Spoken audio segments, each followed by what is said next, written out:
نحمده ونصلي على رسوله الكريم أما بعد أعوذ بالله من الشيطان الرجيم بسم الله الرحمن الرحيم عزيز عليه ما عنتم حريص عليكم بالمؤمنين رؤوف رحيم آمنت بالله صدق الله مولانا العظيم وقال الله تبارك وتعالى في شان حبيبه إن الله وملائكته يصلون على النبي يا أيها الذين آمنوا صلوا عليه وسلموا تسليما اللهم صل على سيدنا ومولانا محمد وعلى آله وأصحابه أجمعين۔ آپ جملہ حاضرین کی خدمت میں دلی مبارکباد کہ یہ محفل میلاد، اس میں آپ کو اللہ تعالیٰ نے حاضری نصیب فرمائی۔ اپنی اس مصروف زندگی میں سے کچھ لمحات آپ نے نکالے تاکہ اپنے روح اور قلب کو تسکین پہنچا سکیں۔ بے شک وہ خوش قسمت لوگ ہوتے ہیں جو کہ اپنے جسم کے ساتھ اپنے روح اور اپنے قلب اور اپنے اندر کی ضروریات کا بھی خیال رکھتے ہیں۔ اس مادہ پرستی کے دور میں ہم ایک دوسرے کے دیکھا دیکھی ایک عجیب و غریب مقابلہ بازی ریس میں مشغول ہیں، اور اس ریس میں منہمک ہو کر ایک دوسرے سے آگے نکلنے کی کوششیں دن رات جاری رکھتے ہیں۔ اپنے صحت کی پرواہ نہیں، اپنے جسم کی پرواہ نہیں، اخلاق اور اقدار کی ہمیں آج کل نظر آتا ہے پرواہ نہیں۔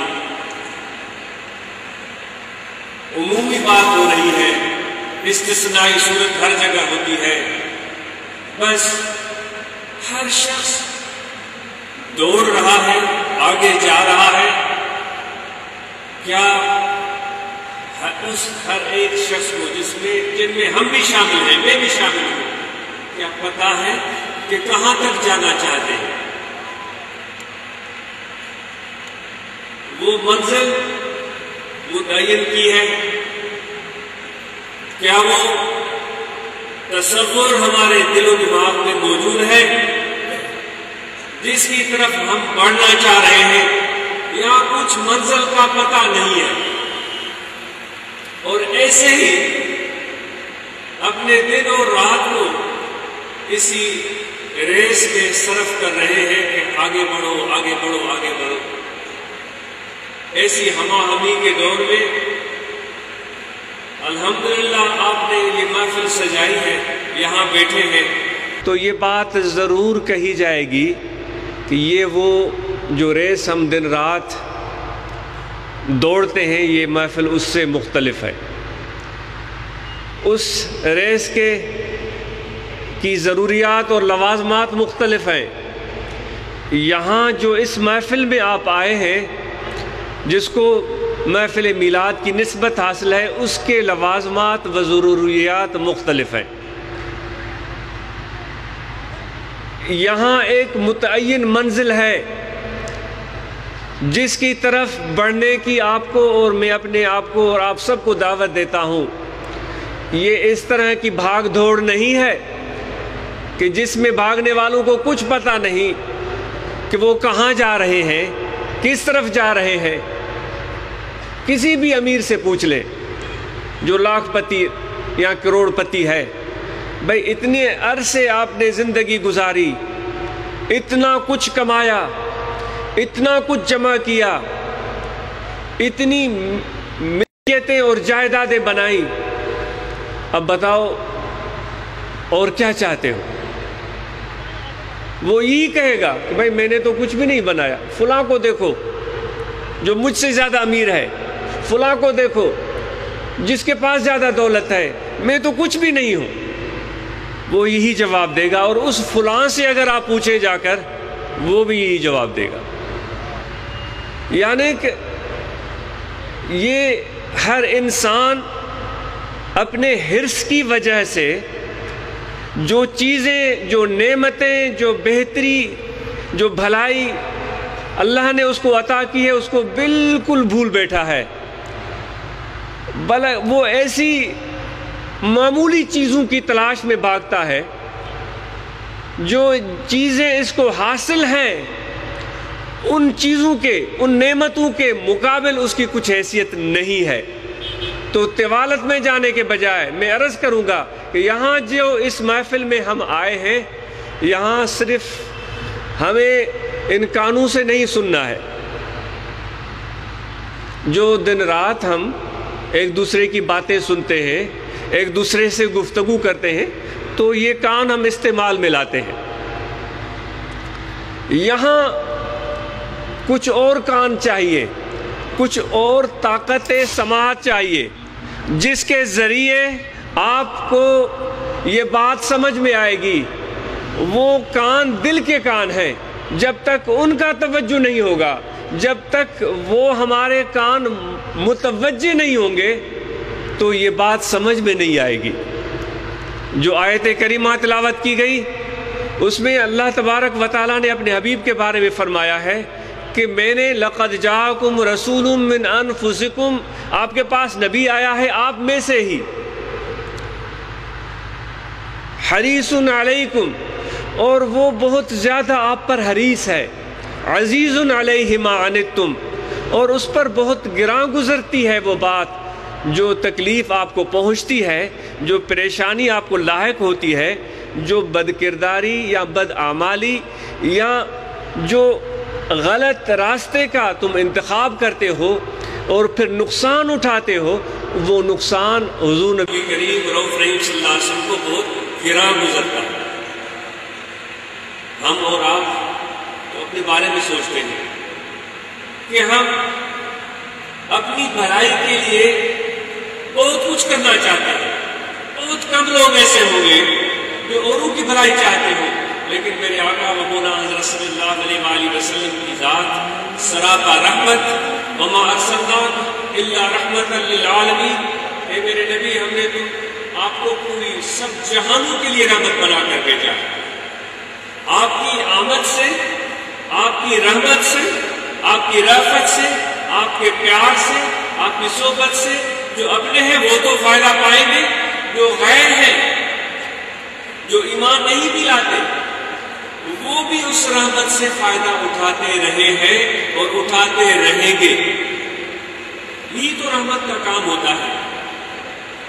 یہ کوئی ہمارے کھیت میں آنے والے کوئی چھوٹا سا واٹر کورس نہیں ہے کہ میں صرف اپنے ہی کھیت کے لیے اس واٹر کورس کو ٹوکا لگاؤں یا اس کو تھوڑا کھولوں تاکہ میری کھیت میں پانی آئے اور بھاگتا پھروں کہ کہیں راستے میں کسی اور کی کھیت میں پانی چلا نہ جائے۔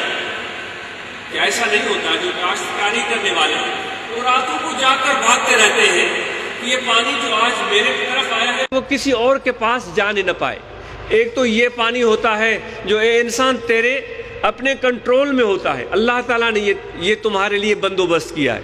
دریا نکلتے ہیں کہاں سے، برف کہاں جمع ہوتی ہے اور گرمیوں میں پگھل کر پانی بنتی ہے، وہ پانی بڑے بڑے دریاؤں کی صورت میں چلتا ہوا چھوٹے چھوٹے بیراج کی طرف بڑھتا ہے اور پھر تمہارے کھیتوں تک آتا ہے اور اس کو تم کنٹرول کرتے ہو اپنی مرضی کے مطابق۔ یہ تو تمہارا وتیرہ ہے، یہ میرا وتیرہ ہے، انسان کا وتیرہ ہے۔ لیکن ایک اور بھی رحمت ہوتی ہے، ایک اور بھی رحمت ہوتی ہے، وہ اس کا انداز کچھ مختلف ہوتا ہے۔ جس طرح کہ بارش برستی ہے، جب بادل چھا جاتے ہیں اور بادل پانی برسانا شروع کر دیتے ہیں، اس کو بھی ہم باران رحمت بولتے ہیں۔ وہ جب بادل برستے ہیں تو ان پر کسی انسان کا بس نہیں ہوتا، اگر بس چلے تو ہم وہاں بھی زور لگائیں، لیکن اس پر کسی انسان کا بس نہیں ہوتا، وہ اللہ کے حکم سے آتے ہیں اور اللہ کے حکم سے برستے ہیں، اور وہ اس طرح برستے ہیں کہ جو اچھے سے اچھی زمین ہوتی ہے اس کو بھی بادل سیراب کر رہے ہوتے ہیں اور اس کو بھی پیاسا نہیں چھوڑتے، اور وہ زمین جو اچھی نہیں ہوتی، جو اتنی صلاحیت کی حامل نہیں ہوتی، جو اتنی زرخیز نہیں ہوتی، وہ رحمت کے بادل اس کو بھی نہیں چھوڑتے، اس پر بھی برستے چلے جاتے ہیں اور اس کو بھی فیضیاب کرتے چلے جاتے ہیں۔ یہ اللہ کی تقسیم ہے، اور انسان تو اپنی تقسیم کو خود جانتا ہے، جس طرح کہ تو خود تقسیم کرتا ہے اس سے تو واقف ہے، لیکن جو اللہ تعالیٰ کی رحمت ہے وہ بے دریغ آتی ہے، وہ مسلمانوں کے زمینوں کو بھی سیراب کر دیتی ہے۔ جو اس ذات پر یقین نہیں رکھتے، اللہ کی ذات پر ایمان نہیں لاتے، ان کی زمینوں کو بھی سیراب کر دیتی ہے، اس میں کوئی حساب کتاب نہیں ہوتا۔ تو بلا تشبیہ و تمثیل حضور نبی کریم رؤوف رحیم صلی اللہ علیہ وآلہ وسلم کی ذات کو اللہ تعالیٰ نے فرمایا کہ میں نے سب جہانوں کے لیے رحمت بنا کر بھیجا ہے۔ کبھی کسی ملک میں آفت آ جاتی ہے، زلزلہ آ جاتا ہے، تو سننے میں آتا ہے کہ بھائی فلاں ملک سے، ترکی سے ایک بہت بڑا کارگو، بہت بڑی فلائٹ، بہت سارا سامان لے کر ضرورت مند، تکلیف میں مبتلا لوگوں کے لیے پہنچ گئی ہے۔ وہ سامان آتا ہے، وہ تقسیم ہوتا ہے، انسان اس سے مستفید ہوتے ہیں۔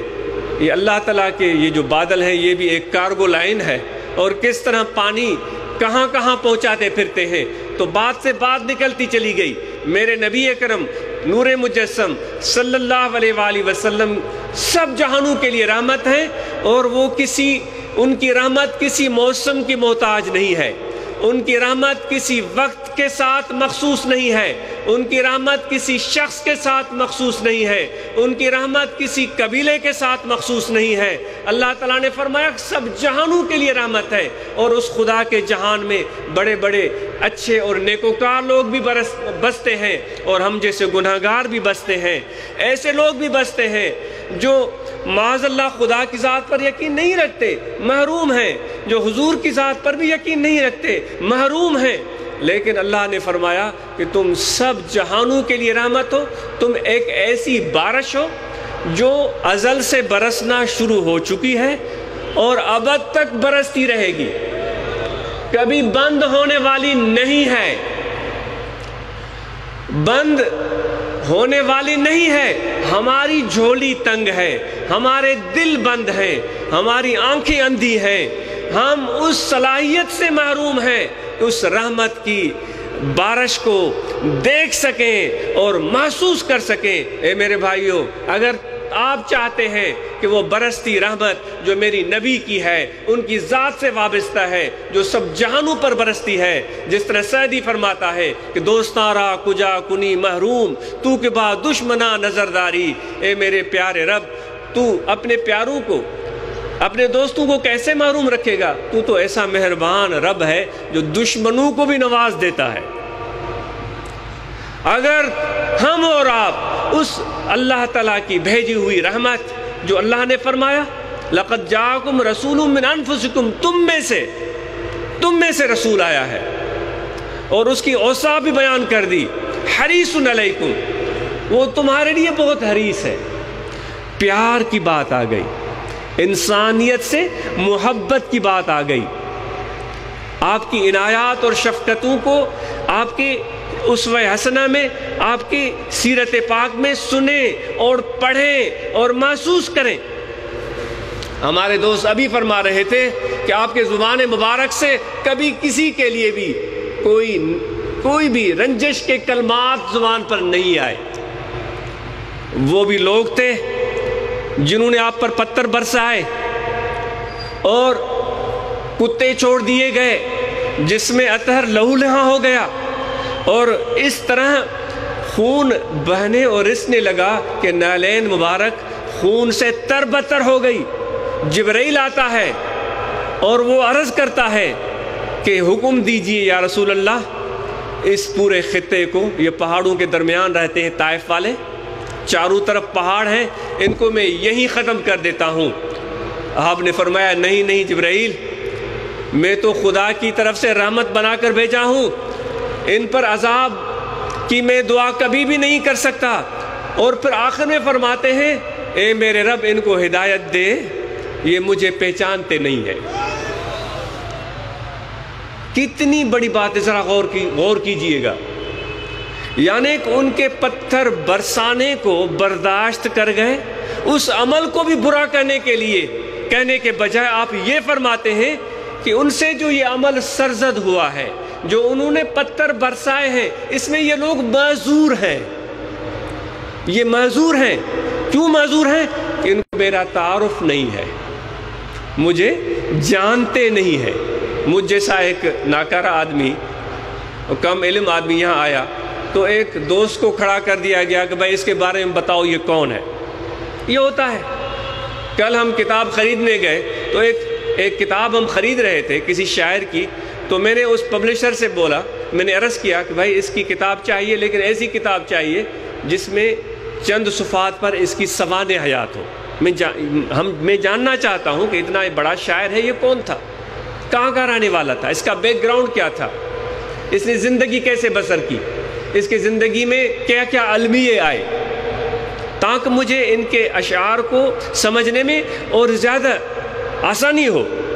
تو ابھی دوست آپ کے سامنے کھڑے ہو گئے اور بتانے لگے کہ بھائی یہ اس طرح کام ہوتا ہے، اس طرح کا طریقہ کار ہے، یہ سلسلہ ہے، تاکہ جو ایسے لوگ ہیں ان کو پتہ چلے کہ یہ کون لوگ ہیں، کیسے آئے۔ تو حضور نبی اکرم نور مجسم صلی اللہ علیہ وآلہ وسلم جبرائیل کو فرماتے ہیں کہ ان پر عذاب نہیں نازل کرو، ہم اللہ سے دعا کرتے ہیں کہ ان کو ہدایت ملے۔ اور یہ جو عمل کر رہے ہیں اس میں بھی آپ نے اشارتاً یہ فرما دیا، اتنی برداشت، اتنا تحمل، اتنی بردباری، فرماتے ہیں ان کا قصور نہیں ہے، یہ مجھے جانتے نہیں۔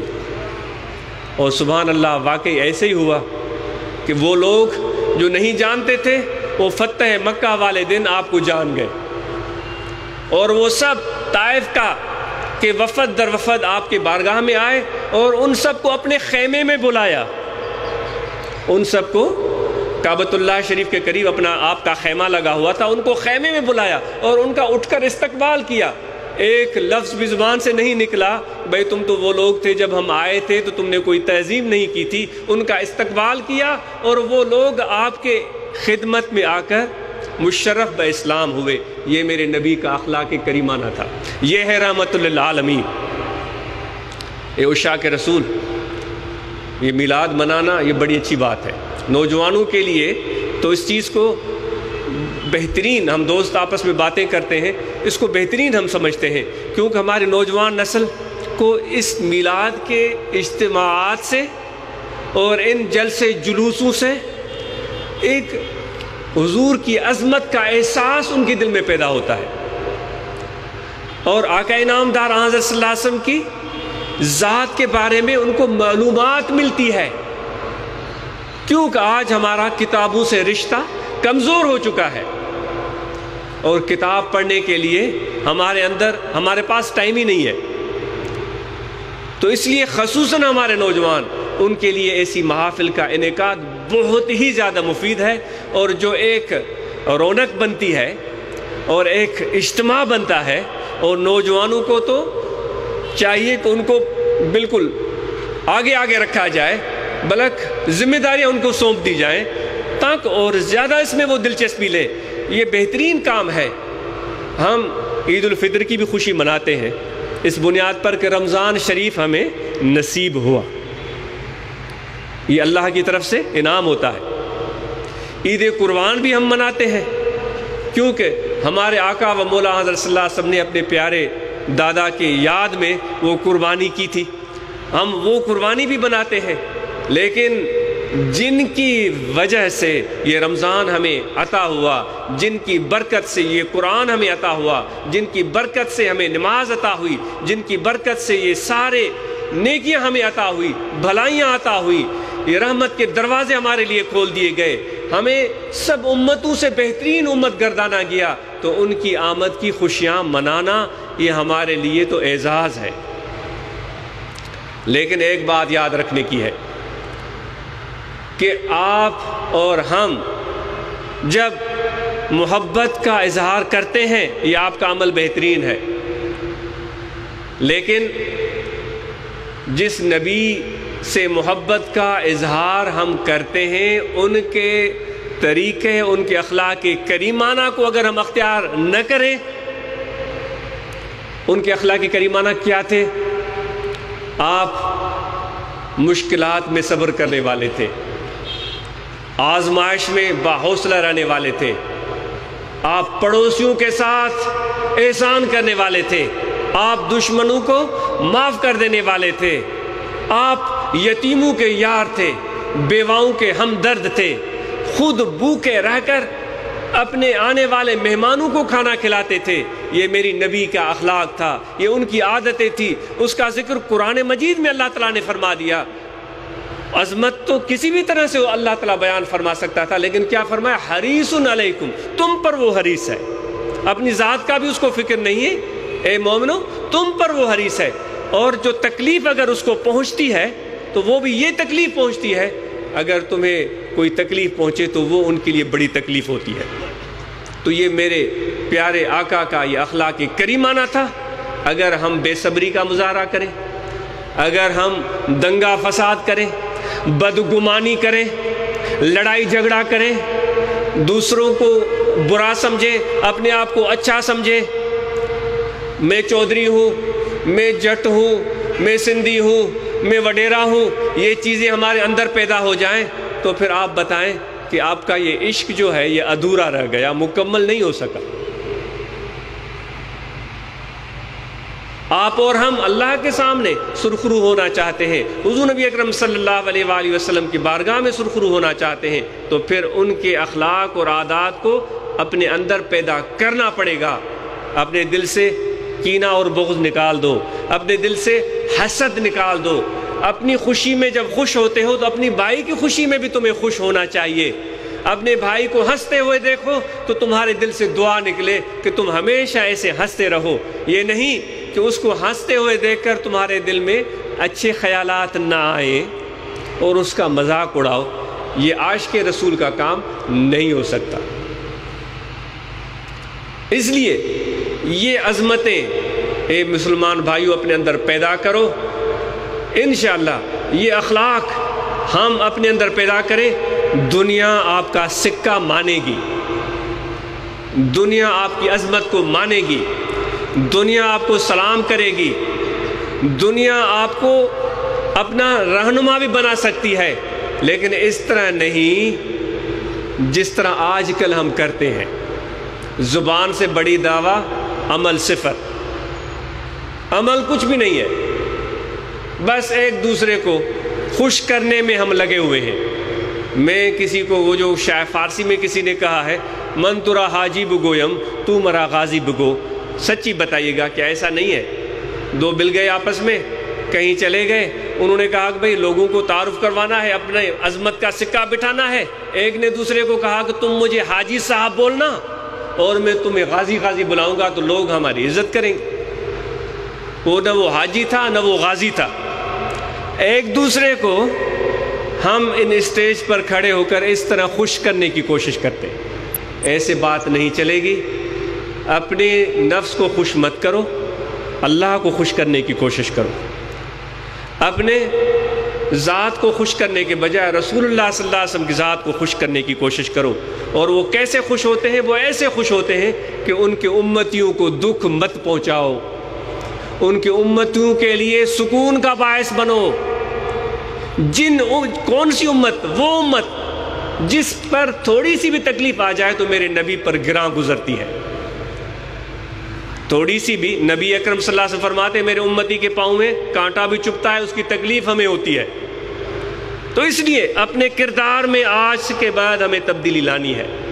علم سے محبت کرو، اپنے بچوں کو تعلیم دو، بہترین تعلیم دو۔ ان کی صرف تعلیم کافی نہیں ہے، ان کی بہترین تربیت کرو، ان کو اخلاق سکھاؤ، بہترین ادب سکھاؤ۔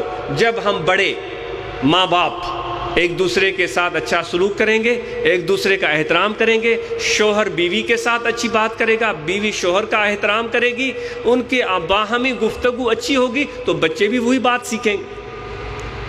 میاں بیوی کی لڑائی چلتی ہے، ایک دوسرے کی ٹانگ کھینچتے ہیں اور پیٹھ پیچھے بچوں کے سامنے برائیاں بیان کرتے ہیں، اور پھر ہم کہتے ہیں کہ بچے بڑے بے فرمان ہو گئے، بچے بڑے بے فرمان ہو گئے، ہم تو بڑے اچھے تھے، لیکن آج کل کے جو بچے ہیں نا وہ بے فرمان ہو گئے۔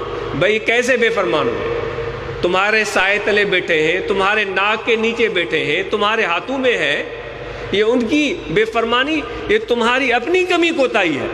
تو یہ چیز ہمیں اپنے اندر پیدا کرنی ہوگی۔ جب گھر کا ماحول بہتر ہوگا تو پھر پڑوس میں بھی ماحول میں بہتری آئے گی۔ ایک حلقے میں ایک حلقہ بہتر ہوگا تو ایک علاقہ بہتر ہوگا، ایک علاقہ بہتر ہوگا تو ایک شہر بہترین ہو جائے گا۔ اس کی ابتدا کرنی چاہیے، جو میرے نبی کی تعلیمات ہیں ان پر ہمیں عمل کرنا چاہیے۔ کسی کو دکھ مت پہنچاؤ، احسان کرو تو بہت ہی اچھا ہے، احسان نہیں کر سکتے ہو تو کسی کو تکلیف مت پہنچاؤ، اور لوگوں کے لیے سکون کا ذریعہ بنو۔ آخر میں ان احباب کا بہت شکریہ جنہوں نے یہ محفل منعقد کی اور اس کے لیے انتظامات کیے، اور ماشاءاللہ اتنے عشق اور محبت سے پہلی مرتبہ اس طرح محفل میلاد میں یہاں لاہور میں شرکت کی سعادت میسر ہوئی ہے، اور امید کرتے ہیں کہ اس محفل کے بعد ہم اور آپ کے عزم جوان ہوں گے، ہم اپنے اندر تبدیلی لائیں گے، ہم اپنے آپ کو بہتر بنانے کی کوشش کریں گے، اوروں کو بہتر بنانے کا فکر کم کریں، اپنے آپ کو ہم بہتر بنانے کا فکر زیادہ کریں۔ ذکر قلبی کی بات میں عرض کر دیتا ہوں، یہاں دل ہے، اس دل میں ذکر اسم ذات کا خیال رکھیں، کھڑے بیٹھے لیٹے سوئے جاگے، یہ دل کا توجہ اللہ کی ذات کی طرف ہو کہ دل بول رہا ہے اللہ اللہ اللہ اللہ اللہ اللہ۔ یہ دل کا ذکر ہے۔ میں پہلے عرض کر رہا تھا کہ حضور کی رحمت تو برستی ہے، لیکن ہمیں نظر کیوں نہیں آتی؟ اس لیے نظر نہیں آتی کہ ہماری دل کی آنکھیں اندھی ہے۔ جو آسمان بادلوں سے بارش برستی ہے وہ زمین پر برستی ہے، جو نبی کی بارش برستی ہے، جو اللہ کی رحمت برستی ہے وہ دلوں پر برستی ہے، قلوب پر برستی ہے۔ ان اللہ یحیی الارض المیتۃ بماء المطر، بے شک اللہ تعالیٰ بارش کے پانی سے مردہ زمین کو زندہ کرتا ہے۔ ان اللہ یحیی القلب المیتۃ بنور الحکمت، اللہ تعالیٰ دلوں کو اپنے نور حکمت کی بارش سے ان کو زندہ فرما دیتا ہے۔ تو بھائی اس دل کی طرف توجہ تو دو، اس کو ہم نے بلا دیا ہے۔ اللہ تعالیٰ فرماتا ہے لا یسعنی ارضی ولا سمائی ولکن یسعنی قلب عبدی المومن، آسمان بھی نہیں سما سکتے، حدیث قدسی ہے، زمینیں بھی نہیں سما سکتی، اے میرے مومن بندے تیرا دل مجھے سما سکتا ہے۔ تو اس دل کی طرف توجہ دلائی جا رہی ہے۔ یہ دل ویران ہو گیا ہے، یہ دل غافل ہو گیا ہے، یہ دل مردہ ہو گیا ہے۔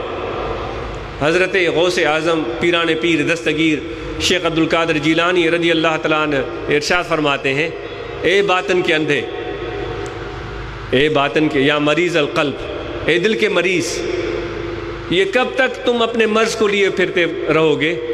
اس کا علاج کراؤ۔ فرماتے ہیں لا یکون ھذہ دواء الا عند الصالحین، اور کہیں یہ دوائی نہیں ملے گی، ان لوگوں کے پاس ملے گی جو صالح ہیں، سچے ہیں، ان کی خدمت میں جاؤ، تمہارے اس دل کی روحانی مرض کا علاج ہوگا۔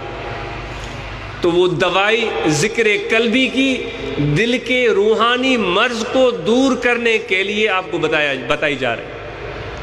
تو ذکر قلبی کریں، زبان خاموش ہو، دل کا توجہ اللہ کی ذات کی طرف ہو، اللہ اللہ اللہ اللہ اللہ اللہ، یہ زبان خاموش ہو، توجہ میں، تصور میں، خیال میں یہ دل کو ذکر کرواتے چلے جائیں، انشاءاللہ یہ دل زندہ ذاکر باخدا ہو جائے گا۔ اور جو دل زندہ ہو جاتا ہے وہ کبھی بھی نہیں مرتا، اور نیند بھی آ جائے تو یہ دل ذکر کرتا رہے گا۔ لیکن محنت کرنی ہے، توجہ دل کی طرف رکھنا ہے اور مراقبہ کریں۔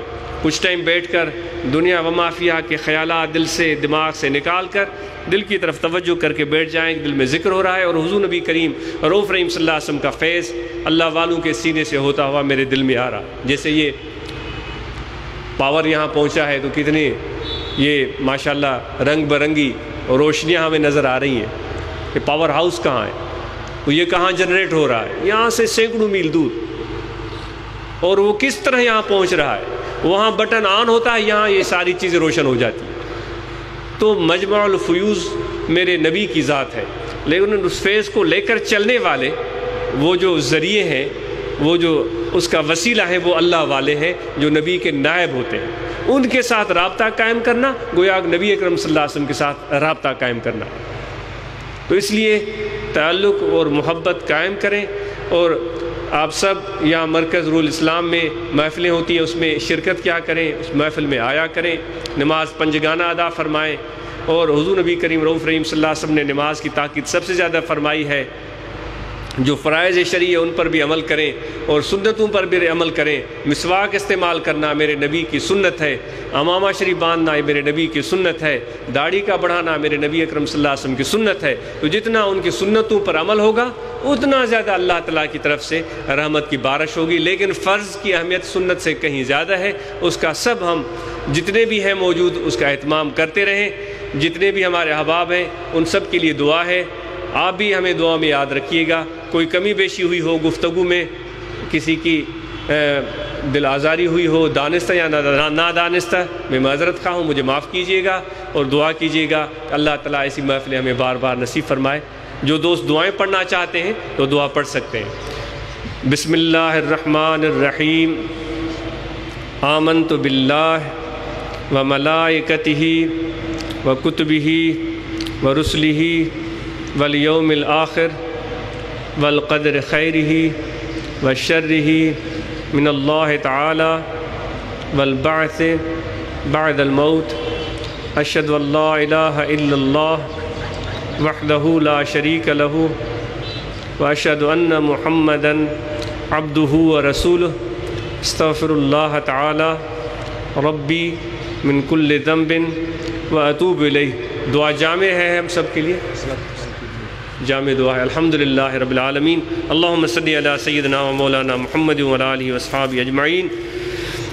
ربنا تقبل منا انک انت السمیع العلیم وتب علینا انک انت التواب الرحیم، وصلی اللہ تعالی علی خیر خلقہ و نور عرشہ سیدنا و مولانا محمد و علی آلہ واصحابہ۔ صلاۃ و سلام ہوگا تو سب دوست سلام شمع بز میں ہدایت پیلا، جس سہانی گھڑی چمکا طیبہ کا چاند، جس سہانی گھڑی چمکا طیبہ کا چاند، اس دل افروز ساعت پہ لاکھوں سلام مصطفیٰ جان رحمت پہ لاکھوں سلام، شمع بز میں ہدایت پہ لاکھوں سلام، اور